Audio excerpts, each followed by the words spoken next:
هيا انهضي نطف الطغاة بقدسنا فلتردعي وأريهم منك الثبات. Gak boleh miskin. Kalau ada orang Indonesia miskin, Bu, Pak, saya ingatkan, orang Indonesia ini tidak boleh miskin. Kalau ada orang Indonesia miskin, berarti yang bersangkutan tidak pernah sekolah. Betul nggak? Kenapa? Karena di waktu sekolah, kita kan sudah disebutkan, di situ ada nyanyi, di sini senang, di sana senang, di mana-mana hatiku senang. Berarti kan orang Indonesia harus senang terus. Benar nggak? Benar nggak? Jadi kalau ada orang Indonesia miskin, berarti yang bersangkutan tidak pernah sekolah. Di Indonesia ini nggak boleh susah, benar nggak? Nggak boleh susah, karena lagunya kita selalu senang, betul? Tapi prakteknya ada juga yang susah ya, walaupun sudah sekolah. Kenapa susah? Nah, ini karena salah urus, betul nggak? Kenapa? Salah urus. Nah, Bapak Ibu yang saya muliakan, hari ini Pondok Pesantren Darul Khair mewisuda anak-anak santriwan dan santriwati. Ini tentu harapan kita anak-anak ini semua nanti menjadi andalan kita, betul tidak? Mana anak santrinya nih? Saya mau tanya, fi hadzal ma'had tastakmiluna al-lugha al-arabiyyah wal injiliziyah? Tab'an. Taib as'alukum jami'an kam adadut thalibat wa tullab fi hadzal ma'had? Kam adadukum huna?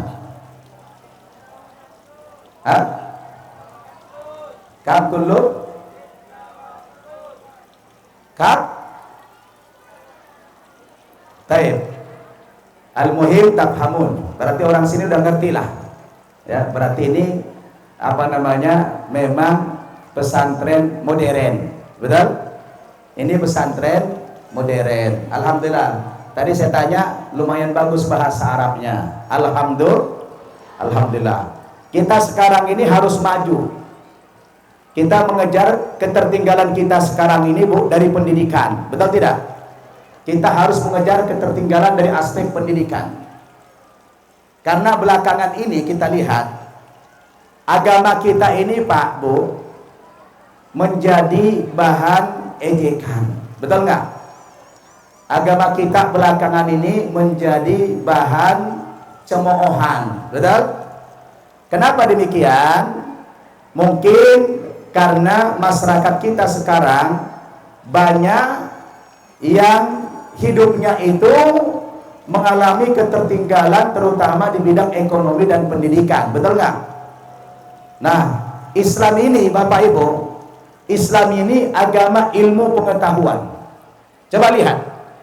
Rata-rata orang yang masuk agama Islam itu adalah karena ilmu. Benar? Karena ilmu. Beda dengan orang yang murtad. Coba tanya, ada nggak orang yang murtad kiai gitu? Ada? Ada nggak orang yang murtad karena pinter? Nggak ada. Memang di Jawa ada satu ustadz, ya, ustadz. Namanya Saifuddin Ibrahim. Dulu dia mengajar bahasa Arab dan tafsir di Pondok Pesantren Az-Zaitun di Indramayu. Pernah dengar nggak? Nanti bisa dibuka di YouTube. Namanya Saifuddin Ibrahim, orang Bima dari NTB. Dia guru bahasa Arab dan tafsir Al-Quran di Pesantren Az-Zaitun Indramayu. Pernah dengar Pesantren Az-Zaitun? Dia ngajar di sana. Sekitar 5 tahun yang lalu dia murtad. Nah, saya dialog sama dia 2 kali. Pertama di Pusdai Bandung. Saya tanya dia, kenapa Anda murtad? Kalau kesaksian dia ke saya itu tidak sinkron dengan realita yang dia alami. Kalau menurut cerita anak-anaknya, karena anaknya udah gede-gede, itu bapaknya murtad karena terlilit utang dengan pendeta-pendeta. Minta tolong sama Pak Haji, jarang yang bantu pendeta, akhirnya murtad dia. Tapi setelah murtad orang ini debat sama saya, ngakunya apa? Oh, saya murtad karena saya menemukan di dalam Al-Quran banyak ayat-ayat yang memuliakan Yesus, dia bilang. Bahkan Al-Quran lebih banyak menyebut nama Isa atau Yesus ketimbang nama Muhammad. Yang menerima Al-Quran itu Nabi Muhammad Sallallahu Alaihi Wasallam. Tapi nama Muhammad dalam Al-Quran hanya disebut 4 kali, kata dia. Tapi nama Isa alaihi salatu wassalam disebut dalam Al-Quran 25 kali. Berarti memang lebih hebat Yesus daripada Nabi Muhammad. Maka saya masuk Kristen, katanya. Aneh gak? Aneh. Cuma gara-gara banyak-banyakan jumlah disebut nama doang bisa murtad. Nah, kalau itu mah tidak ilmiah, betul? Tapi kalau orang yang dari agama lain masuk ke Islam ini, itu karena akal, betul? Kayak saya masuk Islam bukan karena mau kawin, enggak. Bukan karena mimpi, tidak. Tidak juga karena diiming-imingi duit sama orang Islam, tidak ada. Tidak ada orang ya ngimingin duit sama saya. Orang Islamnya pelit-pelit. Nggak ada orang Islam bilang, nah Bapak, nanti kalau kau masuk Islam saya kasih uang sekian banyak. Mana ada. Kalau di Kristen dulu begitu. Ya, begitu. Kenapa? Karena agamanya tadi ya, tidak layak jual. Tapi yang bisa dijual apa? Sembakonya. Benar? Kalau kita orang Islam, tidak boleh ngiming-ngimingin orang supaya masuk Islam. Nggak boleh kan? Kenapa? Agama kita, agama yang sangat menghormati hak asasi manusia. Manusia merdeka, bebas menentukan pilihan agamanya masing-masing. Betul? Nah, kalau saya belajar, saya cari itu. Karena kita menggunakan akal. Saya ketika mendalami Injil, karena di waktu kecil saya dilarang sama orang tua buka-buka Injil. Dilarang. Saya pun heran. Kenapa orang tua kalau saya mau buka Injil kok dilarang? Kalau di Islam bukannya dilarang, malah diperintah. Betul nggak? Coba, anak-anak umur 3 tahun sudah kita masukkan di sekolah apa, Bor? PAUD, Al-Quran, betul nggak? Umur 5 tahun sudah masuk TPA, Taman Pendidikan Al-Quran. Umur 6 tahun kadang-kadang sudah bagus baca Al-Quran. Kita malah wajib belajar Quran, betul? Tapi saya dulu dilarang. Makanya ibu bapak pernah nggak mendengar ada musabaqah tilawatil Injil? Pernah dengar ada? Lomba baca Injil pernah? Nggak ada. Atau ada musabaqah hifzil Injil, lomba menghafal Injil, ada? Mana ada? Nah, saya penasaran. Karena sekolah saya sekolah agama, kenapa dilarang? Rupanya kalau orang-orang Kristen itu, Pak Bu, serius mempelajari Injil, besar kemungkinan mereka akan tahu kekurangan-kekurangan dan kelemahan Injil itu. Akhirnya masuk Islam nanti, benar? Al-Quran kalau dibaca, subhanallah, biar kita tidak tahu artinya, kalau Al-Quran dibaca dengan tartil, dengan lagu yang indah, dia mampu menggetarkan hati, betul? Kalau ayat Injil yang saya baca tadi menggetarkan apa itu, Bu? Hah? Nah, beda enggak? Beda enggak? Orang yang pakai mata, pakai akal, akan mungkin bertahan enggak dalam agama itu? Enggak mungkin. Makanya sekarang coba lihat. Orang di mana-mana sekarang berbondong-bondong masuk Islam. Pak, Bu, boleh nggak cerita? Pengalaman saya dakwah ke luar negeri, boleh cerita? Itu kalau kita lihat sekarang, kenapa di dunia barat hari ini terjadi yang namanya Islamfobia? Pernah nggak dengar istilah Islamfobia? Apa itu Islamfobia? Orang-orang non-muslim yang merasa ketakutan yang luar biasa kepada Islam. Itu namanya Islamfobia. Kenapa mereka takut kepada Islam? Karena sekarang Bapak Ibu di negara-negara barat, maaf, yang namanya agama Kristen itu sudah ditinggalkan orang. Agama Islam dari hari ke hari terus mengalami kebangkitan. Hampir setiap hari kita melihat orang masuk Islam hari ini. Contoh, Zakir Naik kemarin datang ke Indonesia. Pernah dengar nggak? Tahu Zakir Naik? Nah, itu ustadz dari India. Kabarnya sudah ditangkap sekarang dia.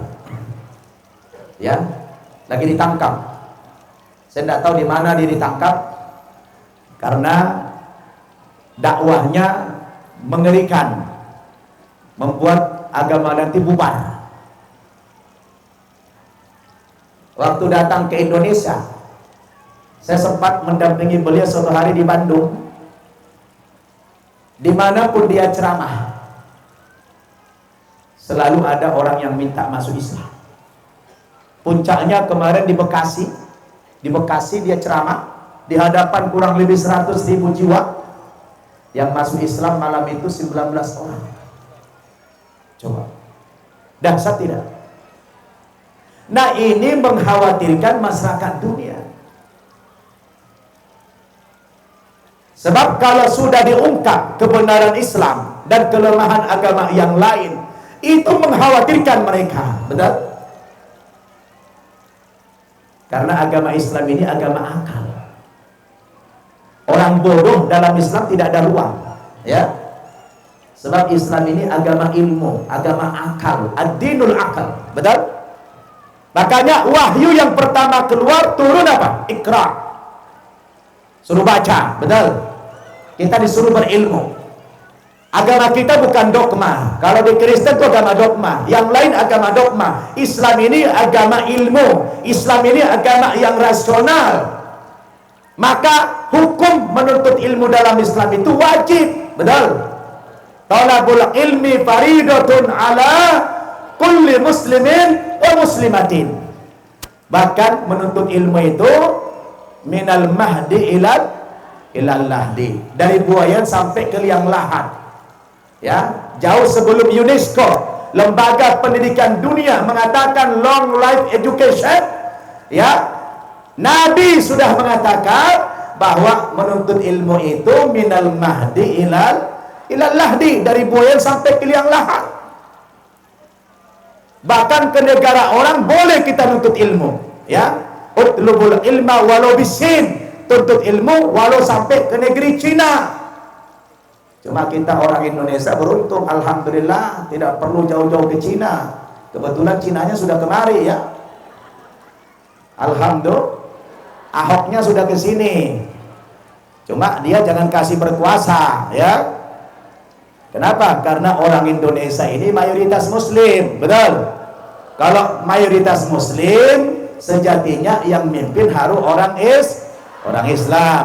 Sama dengan di negara lain. Kalau kita minoritas, ya kita berimam kepada orang yang mayoritas. Betul nggak? Betul nggak?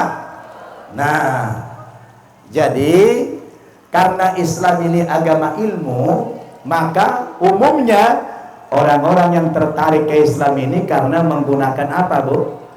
Akal. Coba lihat. Pernah dengar namanya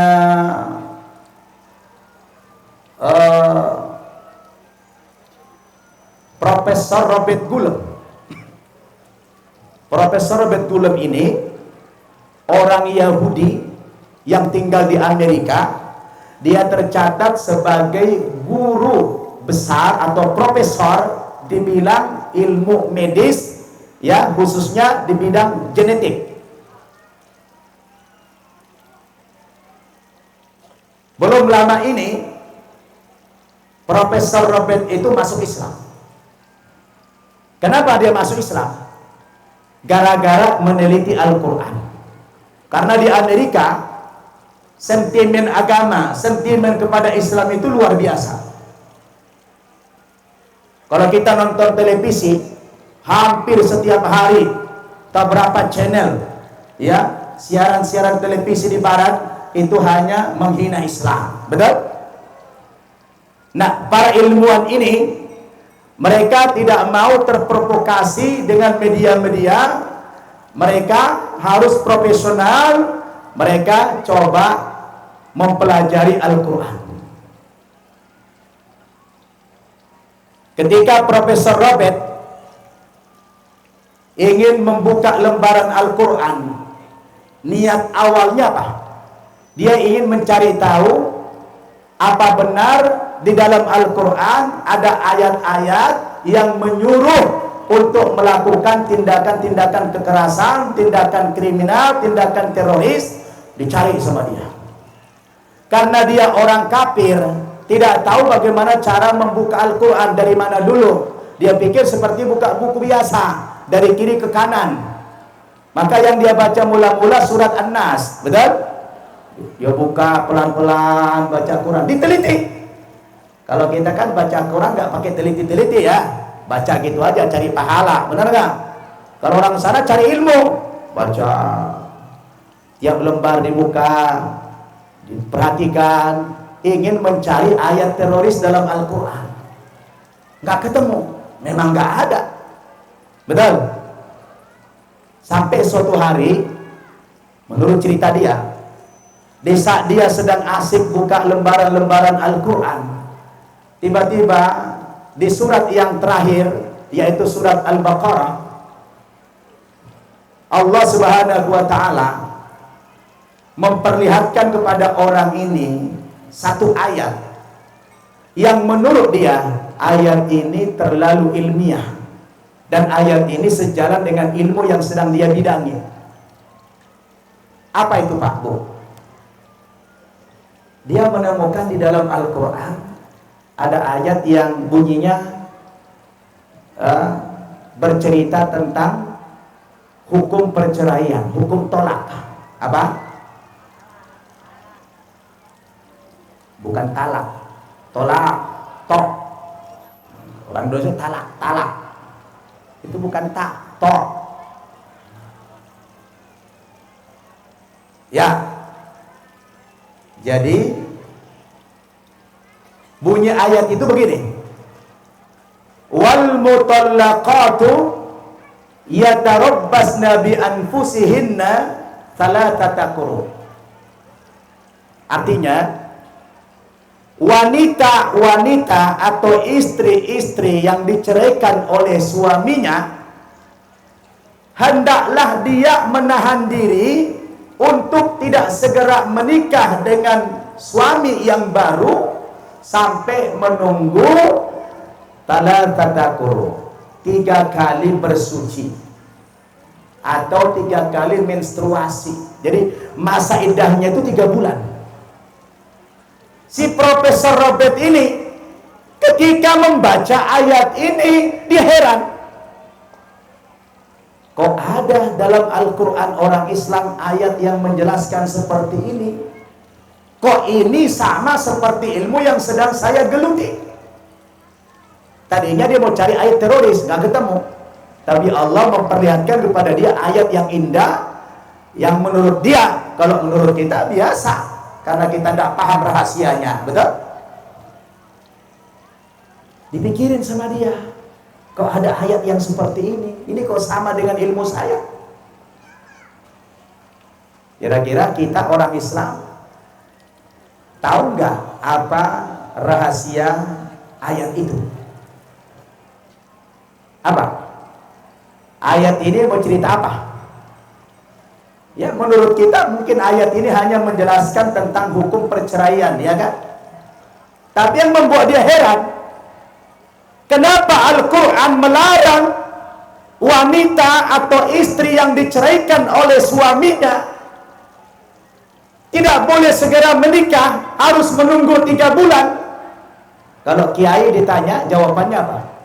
Oh, supaya ketahuan istri itu nanti hamil apa tidak. Betul? Kalau cuma itu saja alasannya, kenapa harus nunggu 3 bulan ya? Padahal 1 bulan pasca perceraian sudah ketahuan istri hamil apa tidak. Kalau dia menstruasi berarti tidak hamil, benar nggak? Kenapa 3 bulan? Nah, oleh Profesor Robert yang pakar genetik ini, dia tahu rahasia ayat ini karena ilmunya di bidang genetik. Apa dia bilang? Kenapa wanita atau istri tidak boleh segera menikah dengan suami baru kalau diceraikan suaminya? Karena kata dia, apabila suami menggauli istrinya atau melakukan hubungan suami istri, ini pendekatan ilmu dulu ya, bukan cerita porno. Setiap kali suaminya menggauli istrinya, maka sang suami itu pasti meninggalkan sebuah sidik di dalam rahim istri atau sebuah tanda yang dihasilkan dari sperma suami, yang menurut ilmu pengetahuan untuk menghilangkan sperma yang ada dalam rahim istri ini supaya hapus, itu diperlukan waktu minimal 3 bulan lamanya. Allahu Akbar, subhanallah. Berarti kalau terjadi perceraian, kenapa istri tidak boleh segera menikah? Karena memberikan kesempatan untuk pembersihan rahim istri itu dari sisa-sisa sperma suami, agar itu rahim steril daripada sperma suami yang pertama tadi. Allahu Akbar. Itu rahasianya. Maka Profesor Robert ini masuk Islam, Bapak Ibu. Ini orang yang pakai ilmu, betul? Kalau kita mah bisanya cuma baca doang, nggak tahu kita rahasianya apa. Sama dengan Jack Casto. Udah habis itu. Baik, oke. Bapak Ibu, sama dengan pengalaman Jack Casto, seorang ahli penyelam laut dari Perancis. Ini juga ceritanya masuk Islam. Seorang ahli penyelam laut. Ibu bapak pernah nggak nonton siaran-siaran TV tentang Discovery? Ya, apa ini?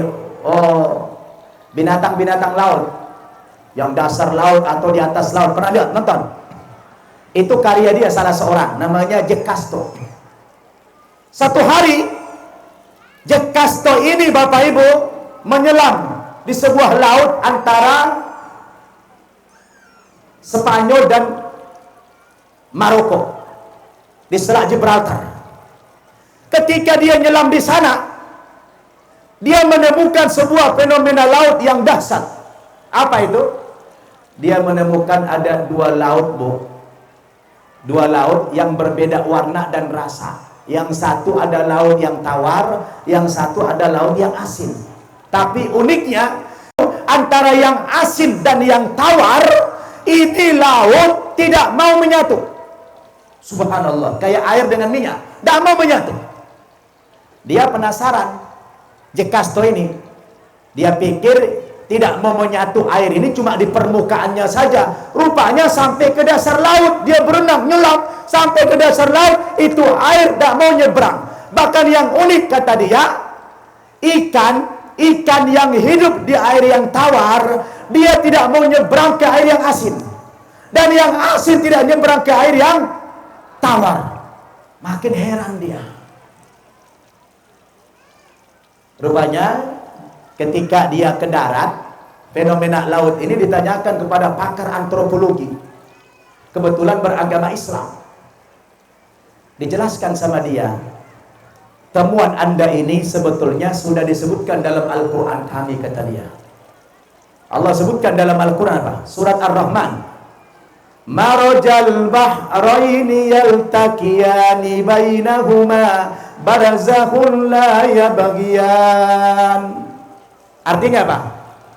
Dialah Allah yang membiarkan dua lautan berdampingan. Ya, dua lautan berdampingan antara yang tawar dan yang asin. Tapi ketika keduanya bertemu, kata Allah, antara yang tawar dan yang laut yang asin ini tidak mau menyatu, kata Allah Subhanahu wa taala. Disebutkan dalam Al-Qur'an. Dan juga dalam surat Al-Furqan ayat 53, wa huwal ladzi marajal bahraini hadza adbun furat wa hadza milhul ujaj wa ja'ala bainahuma. Al-Furqan ayat 53. Artinya begini, dialah Allah Subhanahu wa ta'ala yang menjadikan dua laut berdampingan. Ini laut yang tawar, ini laut yang asin. Tapi ketika dua laut yang tawar dan asin bertemu, kata Allah, itu tidak saling menyatu. Coba ibu bapak, hebatnya Al-Quran, betul? Jadi peneliti-peneliti kafir itu, ya, ketika mereka meneliti Al-Quran, banyak yang kemudian masuk Islam. فضلكم يا والدي عم